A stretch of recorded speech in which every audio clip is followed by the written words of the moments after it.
Good evening, I'm Besar Michael and you're watching Kini News, the show that brings you today's biggest stories. From UMNO to DAP, party representatives got their chance to meet with the Perak ruler today to make their case on who should be the next menteri besar. However, it appears no one has a convincing majority yet. After several audiences with political leaders today, the Perak Palace is still unable to determine if any state assembly person commands the majority to be the next menteri besar of the state. Palace spokesperson Annuar Zaini told reporters today that Perak ruler Sultan Nazrin Shah has yet to be convinced that anyone has the majority. Anwar added that everyone would have to wait for the lawmakers who are still negotiating. He said once His Royal Highness is satisfied that a simple majority exists, then a new government can be established.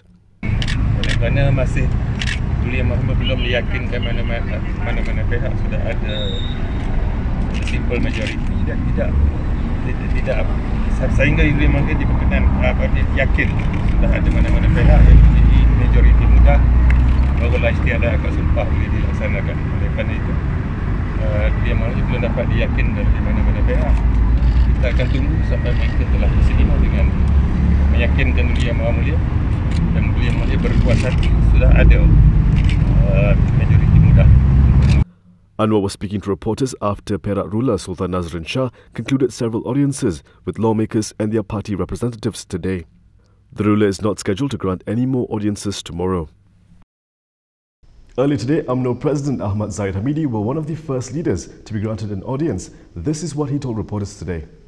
UMNO has submitted the party's candidate for the Perak Menteri Besar post to Sultan Nazrin Shah. This was done by the party president himself, Ahmad Zahid Hamidi, who was granted an audience with the Sultan at Istana Kinta in Ipoh. Speaking to reporters after the meeting, Zahid remained tight-lipped about who the candidate was and how many there were, saying this will be announced by the monarch. He was, however, confident that UMNO has secured a majority to form the next state government. UMNO dan Barisan Nasional telah mengambil pendekatan bahawa seboleh mungkin kerajaan yang ada di bawah kepimpinan Menteri Besar yang lalu agar dapat diperkekalkan. Namun kita tahu bahawa dari kenyataan Seri Agung PAS dan juga Bersatu, maka suatu pendekatan akan diambil oleh UMNO dan Barisan Nasional bagi menentukan pembentukan kerajaan baru, tetapi ianya akan mengambil kira semua pertimbangan politik agar kerajaan yang akan terbentuk merupakan kerajaan yang lebih kukuh. Asked about whether PAS and Bersatu are on board, he said they will defend the cooperation of Pakatan National, meaning the forming of this new government will be between UMNO, Bersatu and PAS. Zahid and Perak UMNO State Chief Sarani Muhammad left the palace after a half-an-hour audience with the state ruler. Palace spokesperson Muhammad Annuar Zaini told reporters this morning that Bersatu and PAS state lawmakers have been summoned to meet the ruler to state their stand. Kita sedang menunggu wakil daripada kalangan adun Bersatu dan adun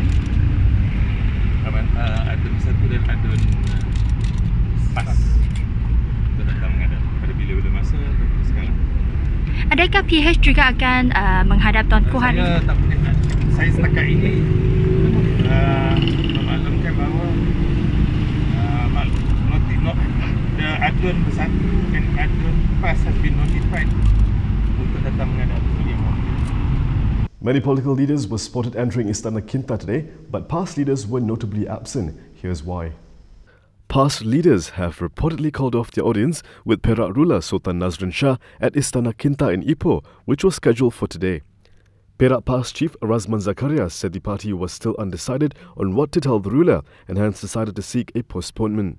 Speaking to Malaysia Kini, he said PAS didn't want to seem like they were playing around. Razman said the party would seek an audience with the ruler as soon as the party headquarters made a decision on the matter. He added that this would all depend on the national leadership. Palace sources told Malaysia Kini that PAS leaders were supposed to have been granted an audience with the Sultan at 3 p.m. today. However, only Pakatan Harapan leaders were seen entering Istana Kinta at around 3:15 p.m. Perak PKR Chief Farhash Wafa Salvador Rizal Mubarak and Perak DAP Chief Ngakomeng were seen entering the palace in separate vehicles.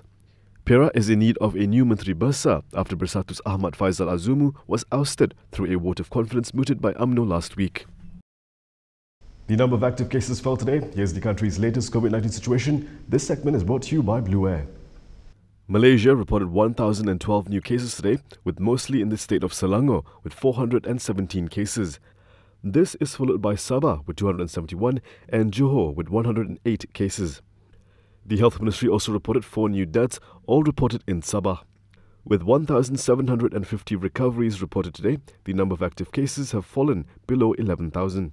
Meanwhile, the number of patients requiring ventilator support has reached the highest levels over the past 2 months, with 62 patients. This number is nearly half of COVID-19 patients under intensive care. On the brighter side, Labuan, Melaka, Terengganu and Perlis did not report any new COVID-19 cases. The Tourism Ministry was the latest ministry to get its portion of Budget 2021 passed at the committee stage in Parliament. Perikatan Nasional may be in a tricky position in Perak, but in Parliament it has been making light work of passing Budget 2021 at the committee stage. The Tourism Ministry is the latest to pass via block vote at the committee stage by 109 MPs, while 96 voted against and 15 were absent.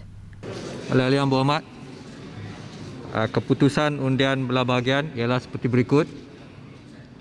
109 bersetuju,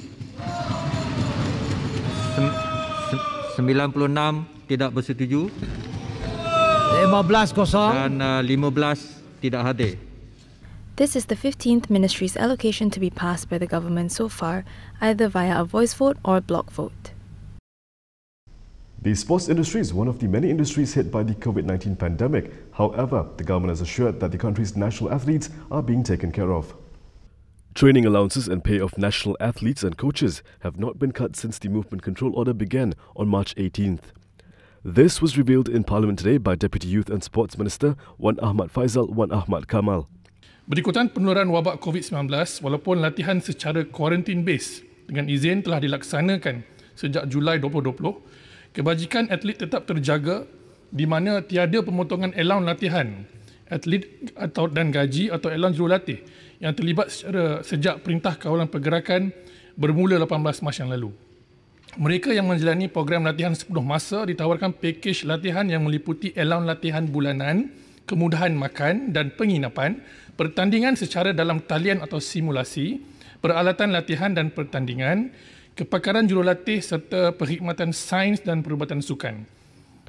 Faisal was responding to a question by former Youth and Sports Minister Syed Saddiq Syed Abdul Rahman on the welfare of national athletes. Faisal said COVID-19 had affected training for athletes at various levels, but the National Sports Council and the National Sports Associations, with the cooperation of stakeholders like the Olympic Council of Malaysia, have been conducting programs in line with COVID-19 SOPs to ensure the fitness levels of athletes do not decline. Coming up next, an unknown illness has left hundreds of people hospitalized in India.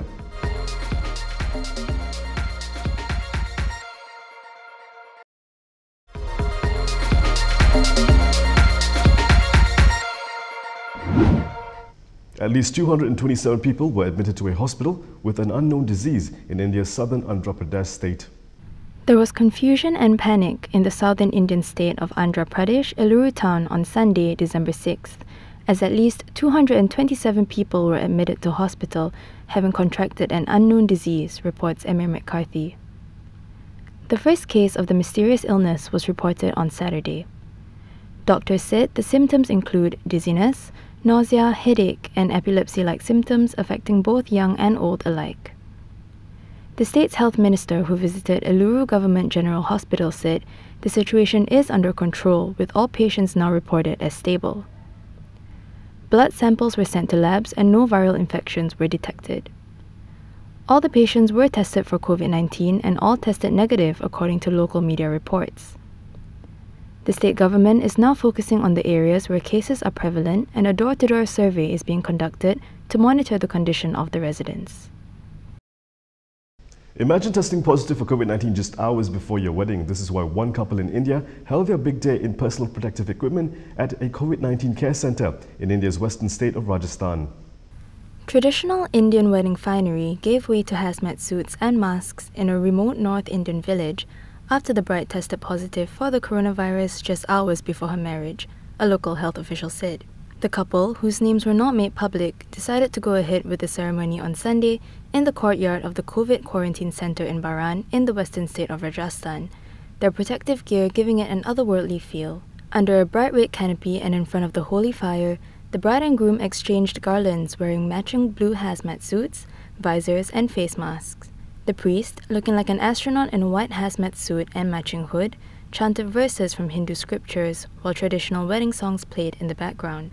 The bride had been admitted to the centre, where patients are kept under watch after she and a family member tested positive, health official Rajendra Meena told Reuters partner ANI. India has the world's second highest COVID-19 caseload after the United States, with over 9.6 million confirmed cases. Airlines battered by COVID-19 are prepping for key roles in the mass vaccine rollout that promises to unlock an immediate boost for the sector.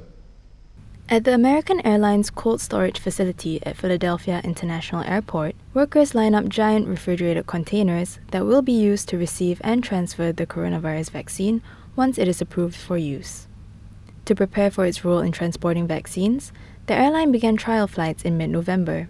The test flights come as airlines scramble to prepare ultra-cold shipping and storage facilities to transport COVID-19 vaccines developed by Pfizer and Moderna, whose doses require deep freezing and are likely to be among the first to be distributed. Roger Samways, American's Vice President of Commercial Cargo, says the containers run on batteries, so while it's in transit, it is able to regulate its temperature.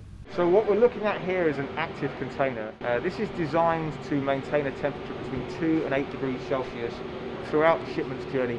It's basically a giant fridge, think of it that way. American is one of many airlines battered by the COVID-19 pandemic, preparing to play key roles in the mass vaccine rollout, which promises to unlock an immediate boost for the sector as people shunned travel during the health crisis. In line for major roles are freight specialists and airlines with large cargo arms, such as Germany's Lufthansa and Air France KLM. In cold storage warehouses at Amsterdam's Schiphol Airport, KLM workers are gearing up for a surge in COVID-19 vaccine cargoes next year. The preparations come as Britain begins its vaccine program this week, becoming the first country to roll out the Pfizer-BioNTech COVID-19 vaccine. And that is all from me today. For more stories, you can go to KiniTV.com. You can also follow us on Instagram, Twitter, YouTube and Facebook for the latest news updates. I'll be back with more tomorrow, same time, same place. I'm Michael. Thank you for watching.